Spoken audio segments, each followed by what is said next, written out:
Cuidemos então do artigo 50 da Constituição, na redação dada pela Emenda Constitucional 132.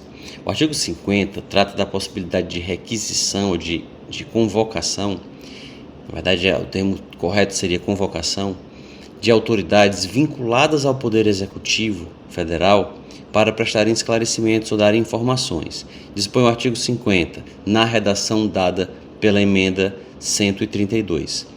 A Câmara dos Deputados e o Senado Federal, ou qualquer de suas comissões, poderão convocar ministros de Estado, quaisquer titulares de órgãos diretamente subordinados à Presidência da República ou o presidente do Comitê Gestor do Imposto sobre Bens e Serviços, para prestarem pessoalmente informações sobre assunto previamente determinado, importando crime de responsabilidade à ausência sem justificação adequada. Então, o Congresso Nacional, ou a Câmara ou o Senado, podem convocar qualquer autoridade vinculada ao Executivo Federal, diretamente vinculada ao Presidente da República, como é o caso dos ministros, como é o caso de qualquer outro titular de órgão que esteja vinculado ao presidente, e o comitê gestor, o presidente do comitê gestor do IBS, eles podem ser convocados para prestar informações. E o que esse artigo tem de interessante ou de relevante? O que ele nos diz sobre a reforma tributária?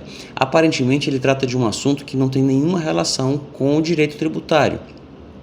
Ele trata da questão de autoridades do Executivo chamadas a prestar esclarecimentos ou informações para o Legislativo dentro da sistemática de freios e contrapesos que o Legislativo pode, por meio de CPIs, por meio de suas atividades, fazer esse tipo de convocação. Mas isso tem relação com a reforma tributária porque o IBS é um imposto supostamente compartilhado por estados e municípios. E aqui a gente começa a incursionar no âmago, no coração, na essência dessa reforma tributária. O que foi que ela fez? Ela centralizou a tributação sobre o consumo no Brasil. O Brasil tem já desde o ICM, desde a implantação do ICM, quando foi regulamentada a emenda 18, a Constituição de 46, que é de 65, a emenda 18 de 65, a Constituição de 46, que se regulamentou o ICM, que nós temos aqui implantada a não cumulatividade em relação ao ICM, em relação ao IPI, e o ISS como um braço, como um pedaço desse imposto sobre o consumo, que é, na verdade, cumulativo e, portanto, tem uma alíquota menor. Mas o Brasil tem o seu IVA, digamos assim como a Europa, assim como a Argentina, os países da União Europeia têm o seu IVA, a Argentina tem o seu IVA, alguns outros países do mundo têm o seu IVA.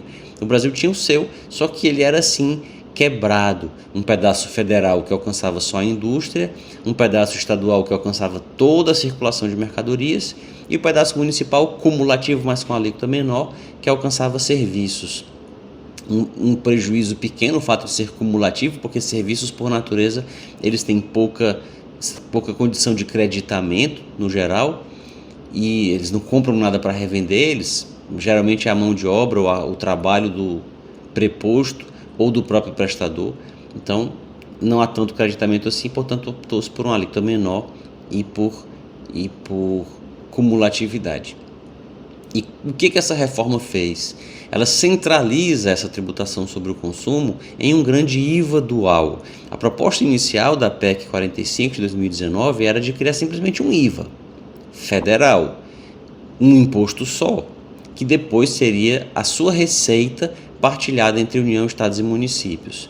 Mas seria um imposto só, seria bem mais simples, administrado pela Secretaria da Receita Federal, com legislação toda federal e, portanto, de arrecadação e de administração bem mais simplificada.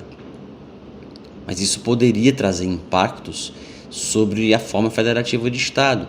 Nós sabemos que a forma federativa de Estado, uma importante separação ou divisão de poder, dentro daquela ideia de freios e contrapesos, o poder ele é inerente a toda a sociedade humana. Em toda a sociedade humana haverá pessoas exercendo o poder. Quem exerce o poder tende naturalmente a abusar dele. Então nós não podemos eliminar o exercício do poder nas sociedades humanas, mas nós temos que conviver com a possibilidade de ele levar à prática de arbítrio. Então a história, ao longo de um lento processo de tentativa e erro e de muito derramamento de sangue, a história foi fazendo com que a humanidade criasse instituições, uma tecnologia jurídica constitucional para conceber institutos que limitam esse poder, que dividem no seu exercício e assim limitam o poder. A ideia de legislativo, judiciário e executivo vem daí, inclusive de revoluções, foi implementado por revoluções que na prática, foi implementado na prática por revoluções originadas ou causadas por abuso na cobrança de tributos. E também a ideia de federalismo. A federação é uma divisão vertical entre União, Estados e municípios, também para melhor conter o exercício do poder, e por isso foi alçada a condição de cláusula pétrea, não pode ser abolido nem por emenda constitucional, nem tendente a abolir, a emenda pode ser.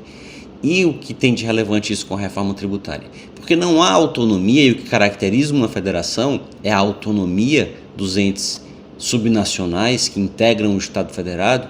Então, do mesmo jeito que numa confederação ou numa união de estados de direito internacional, nós temos vários estados que se juntam com base em um tratado, é o caso da União Europeia.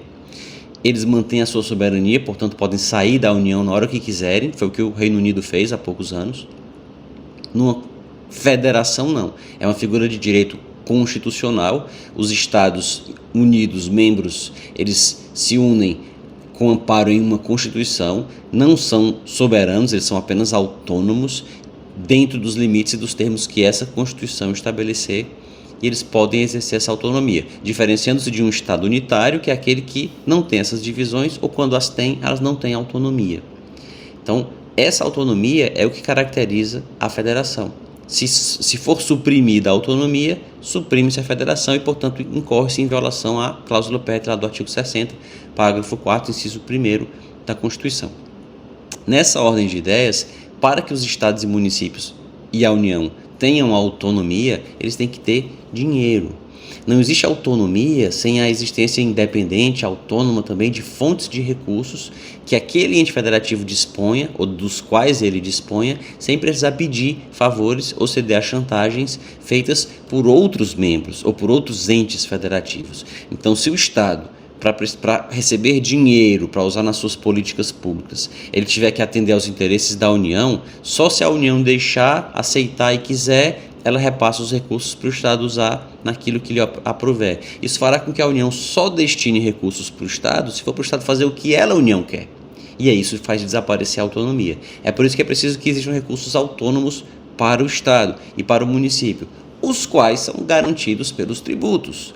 Então, uma reforma que suprime um imposto estadual, que suprime um imposto federal, um imposto municipal, perdão. Então, uma reforma que suprime um imposto estadual e que suprime um imposto municipal, que são importantes fontes de renda ou de receita para esses entes, ela pode ser considerada como ofensiva ao princípio federativo. Então, foi por isso que se optou em tirar a proposta inicial de IVA federal e criar o chamado IVA dual.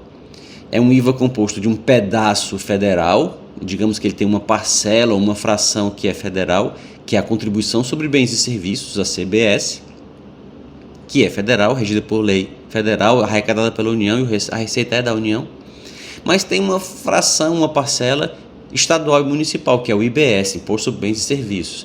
São dois espelhos, ou um espelha o outro, o IBS e a CBS. De acordo com o artigo 146b da Constituição, que ainda vai ser objeto de comentário em um vídeo posterior, a lei complementar que regular a CBS e que regular o IBS tem que ser a mesma, e ela tem que ser uma lei só, tem que ser una e uniforme. Não é possível haver um tratamento diverso para esses dois tributos, eles têm que ter o mesmo regime jurídico, eles têm que se submeter às mesmas, são os mesmos fatos geradores, mesmas hipóteses de isenção, de imunidade. Então o regime jurídico é exatamente o mesmo, são como que o espelho um do outro. Quem vê de fora vê um imposto só, um tributo só, que é esse IVA dual, e por dentro ele tem essa divisão em IBS e CBS, sendo que a CBS é administrada pela União e o IBS, supostamente, é fruto de uma competência compartilhada entre estados e municípios, é o que diz o artigo 156A da Constituição. E é aqui que entra a questão. O IBS, na verdade, não é um imposto de competência compartilhada, a competência dele é federal. Competência tributária se exerce por meio de lei. Quem edita a lei que cria o IBS? A União. Então, a União que edita a lei complementar para criar o IBS junto com a CBS. Então, o imposto é federal. Apenas os recursos são divididos, partilhados entre estados e municípios. Mas o destino da arrecadação, a partilha, não altera a competência. A competência continua sendo federal. É o que acontece com o ITR. A União pode fazer um convênio com o município fiscaliza e arrecada o ITR e pode ficar com 100% da receita do ITR, mas o ITR continua sendo um imposto federal. A mesma coisa é o IBS. Os municípios e os estados fiscalizam, arrecadam por meio do comitê gestor, que eles integram, mas quem recebe o dinheiro, quem reparte o dinheiro são eles, mas o imposto é de competência da União. E a prova disso é exatamente estar nesse comitê gestor. O comitê gestor ele tem a participação de representantes dos estados, mas ele é um órgão federal. É um arremedo, é um jogo de palavras fazer parecer que ele é um órgão de todos os estados juntos. Numa federação, o que pertence a todos os estados e todos os municípios juntos é a União. O que é integrado por todos os estados e todos os municípios juntos é a União. União é o nome exatamente disso, União de Estados e Municípios. Então a União é formada de todos os estados e todos os municípios juntos. Então a mesma coisa acontece com o comitê gestor. O fato de ele ser formado por todos os estados e todos os municípios não faz com que ele deixe de ser um órgão federal, um organismo federal. Se ele for demandado, vai ser demandado na Justiça Federal. Ele é um órgão federal. E aí, voltamos ao artigo 50. Nele nós temos a confirmação disso.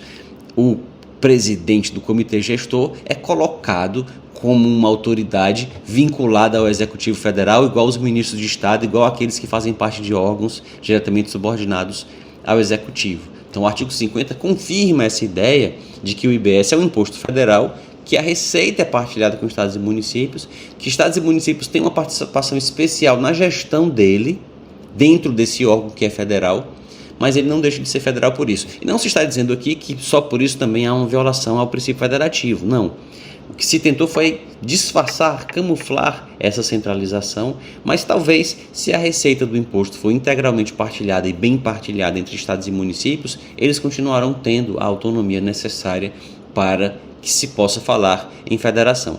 Tudo vai depender de como se dá ou como se dará essa partilha. Então, a constitucionalidade da modificação vai estar diretamente dependente da maneira como se processar a partilha dos recursos obtidos com o IBS. Se tiver gostado desse vídeo, não se esqueça de curti-lo, de se inscrever no canal para acompanhar os próximos e deixar aqui na caixa de comentários o que gostaria de ver tratado em outros vídeos. Até mais!